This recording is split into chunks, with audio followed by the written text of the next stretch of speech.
અત્યારે જે આપણે જગ્યા ઉપર ઊભા છીએ તે ત્યાં જલારામ બાપા જાન લઈને આવ્યા હતા તે સ્થળ છે અને 365 દિવસ અહીંયા અન્નક્ષેત્ર ચાલુ છે અને રહેવા જે યાત્રિકો આવે તેની માટે રહેવાની ફૂલ સગવડતા છે। રામ નામ में लीन है देखत सब में राम તાકે પદ વંદન કરું જય જય જલારામ। તો અત્યારે આપણે આવ્યા છીએ ત્યારે તમે જોઈ શકો છો કે અહીંયા પ્રસાદ તૈયાર છે અને લોકો છે એ પ્રસાદ લઈ રહ્યા છે કે સતી સુશીલ ને પ્રતિવતા સમજુ ગુણિયલ નાર તે ઘર પ્રભુજી આવતા લઈ કોઈ રૂપ આધાર વીરબાઈમાં આ ગુણ બધા અને સદગુણનો ભંડાર હાર્યા પ્રભુ કસોટીએ અને ભાગી છૂટા કીર્તાર। રાજકોટમાં અત્યારે એક એવી જગ્યાએ છીએ કે જ્યાં વિશ્વવિખ્યાત સંત શ્રી જલારામ બાપા છે એ વીરબાઈ માને પરણવા માટે જાન લઈને આવેલા, એટલે કે વીરબાઈ માનું જન્મસ્થાન કે જ્યાં વીરબાઈ માનું મંદિર અત્યારે બની રહ્યું છે, નવું અને જૂનું મંદિર પણ છે। તો ચાલો તમને દર્શન કરાવું। રામ નામ મેં લીન હૈ દેખત સબ મેં રામ તાકે પદ વંદન કરું જય જય જલારામ। સૌરાષ્ટ્રની ભૂમિ સંતોની ભૂમિ છે અને એમાંય જલારામ બાપાનું નામ પડે કોઈ વિશ્વનો એવો માનવી ન હોય કે જે વીરપુર દર્શન કરવા ન ગયો હોય, પરંતુ જલારામ બાપાએ જે સદાવ્રતનું નિયમ લીધો એની સાથે કદમથી કદમ મિલાવી અને હંમેશા એમનો સાથ બનીને એમનું અડધું અંગ બનીને ઊભા રહ્યા એવા જે વીરબાઈમાં છે એ વીરબાઈમાના મંદિરના દર્શન તમે કર્યા છે? જો તમે નથી કર્યા તો ચાલો હું આજે તમને લોકયાત્રાના માધ્યમથી એ દર્શન કરાવી રહ્યો છું। વીરબાઈમાં કે જેમને સતત સાધુ સંતોની સેવા કરી અને જલારામ બાપાનું જે સદાવ્રતનું દેને કો ટુકડા ભલા લેને કો હરિનામ એ જે મંત્ર હતો એ મંત્ર કદાચ વીરબાઈમાં સાથે ન હોત તો સાર્થક ન થાત, કેમ કે કોઈ પણ સદકાર્ય કરવું હોય તો એમાં સ્ત્રી તત્વ એટલે કે તમારા પત્નીનો સહકાર ખૂબ જ જરૂરી હોય છે। તો અત્યારે લોકયાત્રાની ટીમ છે આટકોટ ખાતે અને તમે અત્યારે જે દર્શન કરી રહ્યા છો એ છે વીરબાઈમાનું જે મંદિર છે કે જે આટકોટ ખાતે આવેલું છે। આટકોટ ગામમાં તમે એન્ટર થાવ, કોઈને પણ પૂછો કે વીરબાઈમાના મંદિરે જવું છે તો તમને એ તરત જ બતાવી દેશે કે વીરબાઈમાનું મંદિર ક્યાં આવેલું છે। અહીંયા તમે આ ફોટો જોઈ શકો છો વીરબાઈમાનું। આટકોટ એ વીરબાઈમાનું જન્મસ્થાન છે। વીરબાઈમાં ચાલીસામાં અહીંયા લખેલું છે, તમે વાંચી શકો છો કે સતી સુશીલ ને પ્રતિવતા સમજુ ગુણિયલ નાર તે ઘર પ્રભુજી આવતા લઈ કોઈ રૂપ આધાર વીરબાઈમાં આ ગુણ બધા અને સદગુણનો ભંડાર હાર્યા પ્રભુ કસોટીએ અને ભાગી છૂટા કીર્તાર।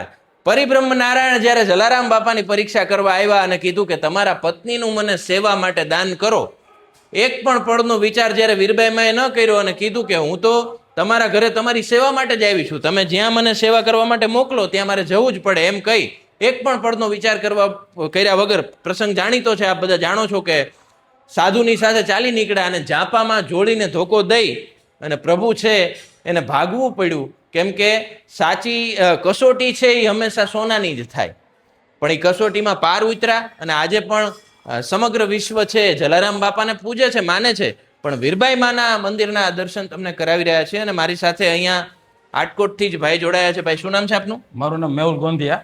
મેહુલભાઈ ગોંધિયા છે અને ભાઈ મારી સાથે જોડાયા છે રાજુભાઈ વસંત, કે જે બંને અહીંયા સેવા આપે છે મંદિરમાં, આટકોટના જ રહેવાસી છે। તો આપણે એમને કહીએ કે આ મંદિર જે સ્થાનક છે એની બધી જ માહિતી અને મુલાકાત દર્શકોને કરાવી દે। જી, જય જલારામ બાપા, જય વીરબાઈમાં। આપણે જે જગ્યાએ ઊભા છીએ તે વીરબાઈમાનું જન્મસ્થાન છે જી અને ગઈ 13 તારીખે અહીં ભૂમિપૂજન કર્યું માનું ભવ્ય મંદિર બને છે। અત્યારે જે આપણે જગ્યા ઉપર ઊભા છીએ તે ત્યાં જલારામ બાપા જાન લઈને આવ્યા હતા તે સ્થળ છે અને 365 દિવસ અહીં અન્નક્ષેત્ર ચાલુ છે અને રહેવા જે યાત્રિકો આવે તેની માટે રહેવાની ફૂલ સગવડતા છે અને ટૂંકમાં 365 દિવસ 2 ટાઈમ અહીંયા સદાવત ચાલુ છે। જી ભાઈ, ખાસ તમારું વતન જે આટકોટ છે? મારું આટકોટ જ છે। તો જલા બાપાને તો સમગ્ર વિશ્વ ઓળખે, પણ બાપા જે જગ્યાએ જાન લઈને આવ્યા પરણવા માટે વીરબાઈ માને, એ શહેરમાં તમે રહ્યો છો, કેવી લાગણી થાય? બહુ મજા આવે કે આ જન્મસ્થાન છે વીરબાઈ? આ જન્મસ્થાન છે વીરબાઈ, અમારો ભાઈ છે કે અમે અહીંયા ટૂંકમાં રહીએ છીએ। જી, અને આ બધા ફોટા છે હરિરામ બાપાનો ફોટો છે ને? હા, હરિરામ બાપાનો, બરાબર। એટલે એ ટ્રસ્ટ દ્વારા જ સંચાલન થાય છે। તો તમે સદાવત ચેરિટેબલ ટ્રસ્ટ, આ હરિરામ બાપાનો ફોટો છે। ત્યારબાદ આ વીરબાઈ માનો જન્મ છે સંવંત 1862 મહાસુદ પાંચમ આટકોટ પ્રાગજી દેવરાજ ને ત્યાં થયો। એમના લગ્ન પૂજ્ય જલારામ પ્રધાનજી ચંદ્રાણી સાથે વીરપુરમાં થયા સંવંત 1878 વૈશાખ સુદ ત્રીજના દિવસે, અને વીરબાઈમાની પુણ્યતિથિ છે એ છે સંવંત 1933 કારતક વધને નોમ. અહીંયા આ જે ફોટો ફ્રેમ છે એમાં તમે જોઈ શકો છો સંત શ્રી હરિરામ બાપા, જલારામ બાપાની મુખાકૃતિ જોઈ શકો છો, અને બાજુમાં વીરબાઈમાં છે. અને આ જે ટ્રસ્ટ છે એના સંચાલિત આ આખું મંદિર કે જેમાં બંને ટાઈમ અહીંયા અન્નક્ષેત્ર કે જે કોઈ પણ અભ્યાગતો આવે અને રોટલો આપવામાં આવે છે, અને એ જ બાપાનો જીવન મંત્ર હતો. વીરબાઈમાનો પણ જીવન મંત્ર બની ગયો હતો કે દેને કો ટુકડા ભલા લેને કો હરિનામ. તો બાજુમાં સરસ મજાનું મંદિર પણ આકાર લઈ રહ્યું છે એવું અહીંયા અમને માહિતી મળી. તો હવે આપણે અન્નક્ષેત્રની મુલાકાત લઈશું. જી ભાઈ. તો વિશ્વમાં ક્યાંય પણ જલારામ બાપાનું કે વીરબાઈમાનું મંદિર હોય ત્યાં હરિહરનો સાદ ન પડતો એવું બને જ નહીં. તો અત્યારે આપણે આવ્યા છીએ ત્યારે જ તમે જોઈ શકો છો કે અહીંયા પ્રસાદ તૈયાર છે અને લોકો છે એ પ્રસાદ લઈ રહ્યા છે. હું કેમેરામેનને કહીશ કે બતાવશે.